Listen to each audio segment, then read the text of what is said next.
Today's episode of Inside Gaming Daily is brought to you by Postmates. You can get $100 of free delivery credit by downloading the app and using our code INSIDE. Hey everyone, welcome back to Inside Gaming for Tuesday! That's right, it's Tuesday. The week before E3 really is one of the most wonderful times of the year. Like Christmas, yeah. While most of the publishers try to go quiet, this is the time when all kinds of leaks just start trickling out. Oh, the leaks from like Anonymous or 4chan or all sorts of cool hacking leaks. That's right, or what's the Mr. Robot crew called? Do they have a name? They do. Ew. I forget the name of it. I've watched all seasons of the show and I don't know. Either way, we've got a new one about the next Watch Dogs game.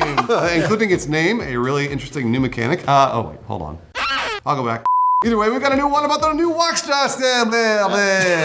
F-Society. F-Society. Thank you very much. It's so clever. That's really lame, actually. F-Society, dog. Yeah. F-Society. We don't That's say. what F stands for? Either way, we've got a new one about the next Watch Dogs game, including its name and a really interesting new mechanic that it'll introduce. Tell us more about this leak, Lawrence. This comes courtesy of Amazon UK, which is extremely fitting. Spoiled the name of the third installment in the series. It'll be called Watch Dogs Legion. Cool. Which means it'll be set in ancient Greece. Something to do with the hit FX show? I don't think it's a hit. Anyway, we've got a pretty lengthy description about the game too. It sounds ripped from the headlines. Ubisoft really loves doing this stuff. It said, quote, Watch Dogs Legion is set in a near-future dystopian version of London. It's a post-Brexit world in which society, politics, and technology have changed and altered London's fortunes. Oh no. Okay. So yeah, it sounds like Brexit is gonna go badly. Like nuclear war bad. Are we gonna get nuclear war though? Probably not. No, just like a lot of bad healthcare and not a good call. I live in America, man. It's not going good here. I got a $1,200 bill for an x-ray that happened a year ago.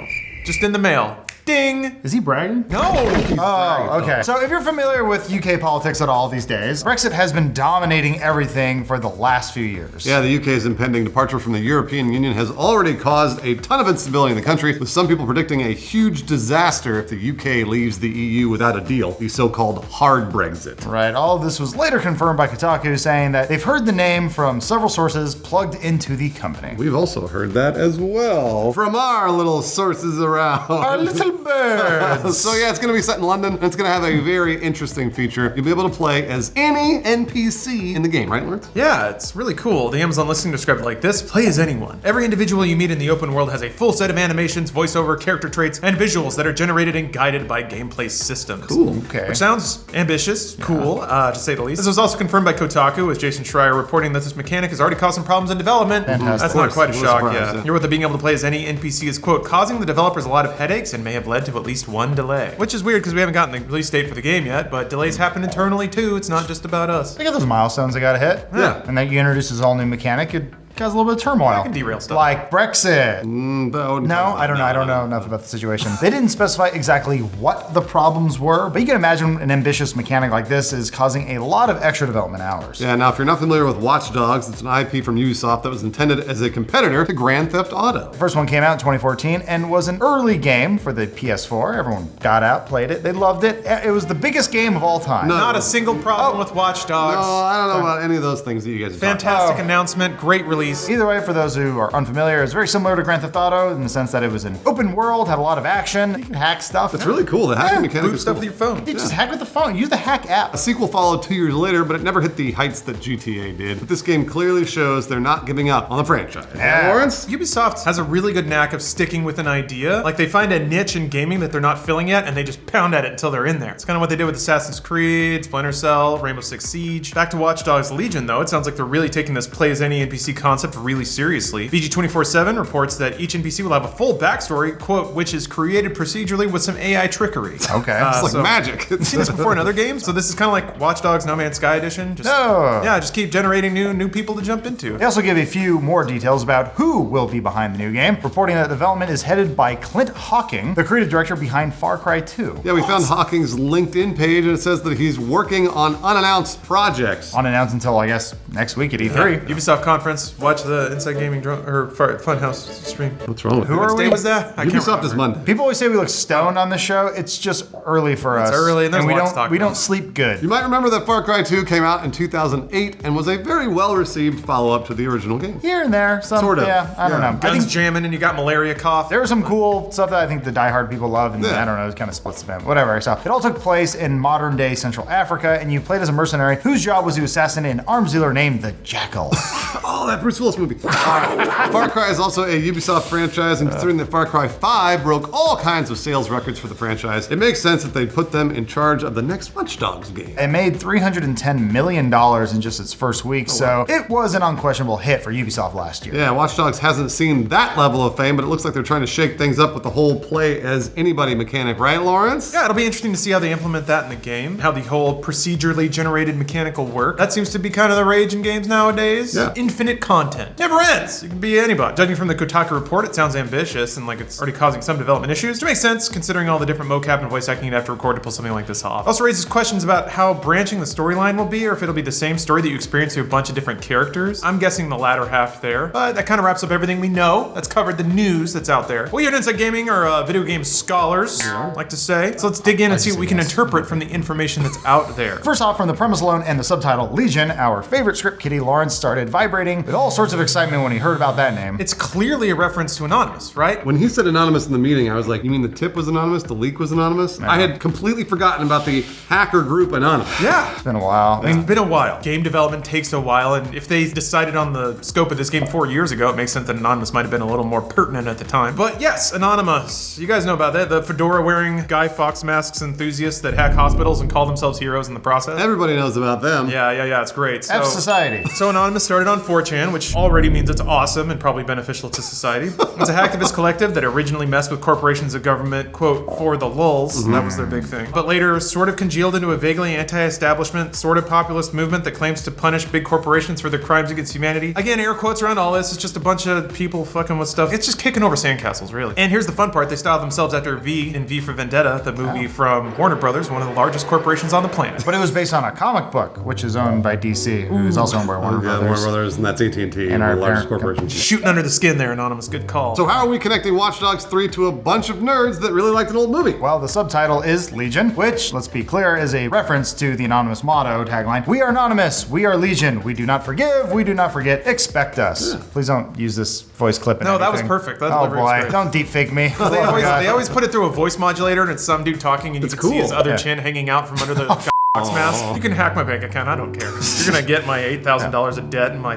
X-ray bill. With that in mind, the idea that you can shift around to different NPCs sort of fits in with the Anonymous whole vibe that the world is filled with silent hacktivists and you'd never really know because, you know, apart from the dorky masks and the bad personal hygiene, they look like everyone else. Also, Legion means a lot of people. Yeah. That makes sense if you're going to hop into a bunch of NPCs and they could all be part of the same hacktivist movement. Do we like the word hacktivist? It's up there with blogosphere. I don't like it. Esports, Blogger. YouTuber, content creator.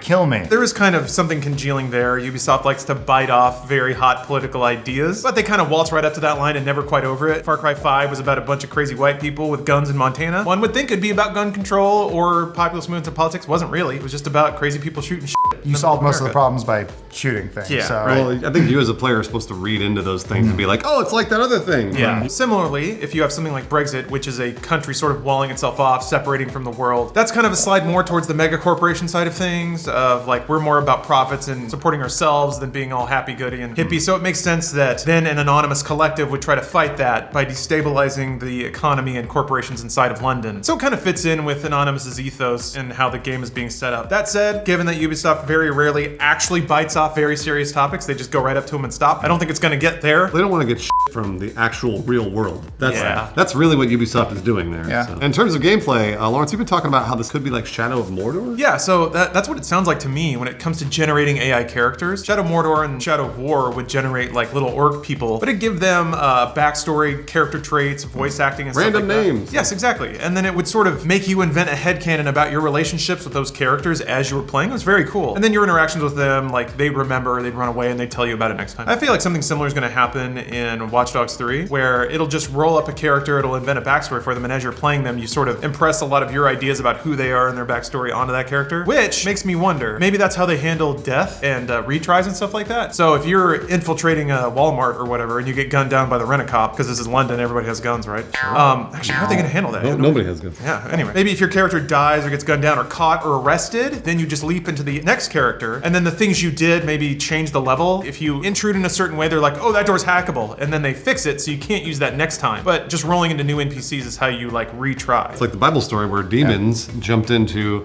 other things. That's why they're called Legion, by the way. Yeah. They send Legion into they send a bunch of demons into pigs. And the pigs run off the cliff. Something similar to the Bible as well. There's a mechanic in the game from Ubisoft, Driver San Francisco. Just like the favorite. Yeah, the main character was in a coma and could astral project into other people and other cars. So We're not making this up. No, that's a real thing that happened. That was once a series, everyone. We'll probably get more info at E3, not about Driver, and a release date or maybe a release window? It has been 3 years since Watch Dogs 2, so we're ready. I think we're ready to hack the planet once again. Plus, we're in that funky window where it's either coming out this year or waiting until next gen, which is kind of what they were doing with Watch Dogs that's 1. right. Yeah. So if Ubisoft is announcing it at this year's E3, odds are pretty good that it's going to be a 2019 release. Yeah, I mean, I think we're all betting it's going to be this year. I don't know if they're going to push this to next gen. Like 2021? No way. That seems way too I think at the latest it's early 2020, something that gets in this year's fiscal, like before March. I could see it coming out this year on current gen and then them doing a re-release. Yeah. Being like, we're like GTA as well. You're like, you're not, but... Watch Dogs, Legion, Hacktivist editions. Remember, like the Bible. Yep. Or Driver San Francisco. I forgot to mention at the end of Watch Dogs 2, they have coordinates for London, so confirmed. Just like the Bible. I mean, we're running out of cities in which games can take place in, so... Just make up new ones. Mumbai. Neo London. We here at Inside Gaming know that you want to feel like a powerful, limitless hacker. And Postmates can help you do that. Because you know what hackers can do? They can manifest things just by tapping buttons. You want to turn lights off? Tap. You want to steal somebody's bank account? Tap. You want a cheeseburger to just arrive at your doorstep in 20 minutes? You give it a little tap. That's what Postmates is for. It's food whenever you want it. It's anything whenever you want it. We're talking wine. We're talking ibuprofen. We're talking a comfy pillow. We're talking a bed sheet. Whatever you want, whenever you want it. Red wine at 4 p.m., sushi at 9 p.m., breakfast burrito at 8 a.m., ibuprofen at 10 a.m. Postmates can get it for you, just like you're a powerful hacker on the internet. That's food delivery, grocery delivery, whatever kind of delivery. We're trying to be clear about that. And just like we here at Inside Gaming stay inside, you should do that too, because that's what hackers do. You're not gonna get good at hacking if you're out hiking some stupid trail or climbing a mountain or whatever. No, you gotta stay inside and hone those skills, get past those firewalls, break that black ice. That's right, live the Inside Gaming way inside. Speaking of, we have a promotional code for you guys. If you sign up for Postmates and use our code INSIDE in the app, you can get $100 of free delivery credit in your first 7 days. That's a lot of burritos, all right? That's a lot of hacker fuel. Well, that's once more, download the app, use our offer code INSIDE for $100 of free delivery credit in your first 7 days. Thank you so much, Postmates, for delivering McDonald's to me whenever I want it. And thank you for watching and supporting our sponsors. Thank you, Postmates. 2020, and that yes, it will star Vikings. With like Thor and Odin and Loki. Who are Good. the other characters from Marvel? Well, I'm blanking right now. Damn, you got all the big Sif. ones. Isn't Sif the dog from Dark Souls? Maybe, but Sif is also the woman. Oh, Helen? No. Now, if this is true, it would be a bit of a swerve from what fans were expecting in the next Assassin's